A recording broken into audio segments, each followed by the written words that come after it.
the flowering buds develop in the mid-portion of the canes. The fertile buds will not open properly if the growth of the shoot is continuous. It will result in poor crop.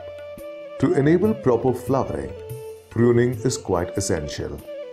Vegetative growth of the grapevine is limited in North India due to severe winter.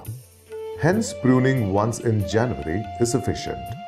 But in South India, growth of the vine is continuous and vigorous. Hence, it needs pruning once in winter and again in summer.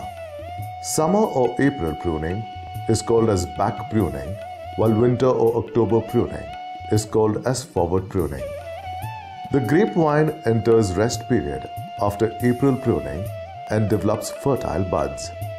Tender growth after pruning should not receive rain, and the winter should not commence before 10 days after pruning.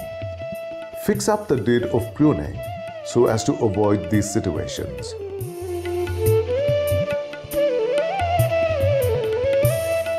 Summer pruning is done in March-April in Maharashtra, Andhra Pradesh and Karnataka, and in June in Tamil Nadu.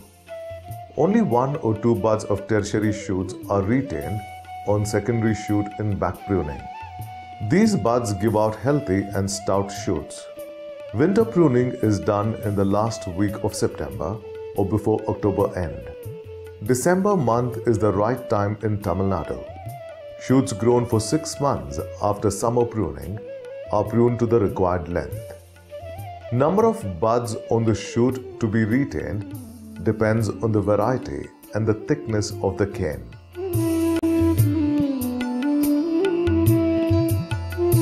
Most of the growers get 2 crops in a year in Bangalore Blue in Karnataka and Pacha Drakshi and Anab-e-Shahi in Tamil Nadu. In this case, forward pruning is done again in summer instead of back pruning. In another practice, Bangalore Blue Garden is divided into blocks and pruning is done at different times to extend the cropping period.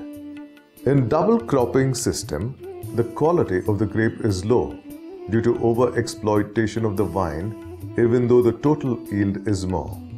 It increases pest and disease build-up also. Hence, 1 crop per year is the best practice.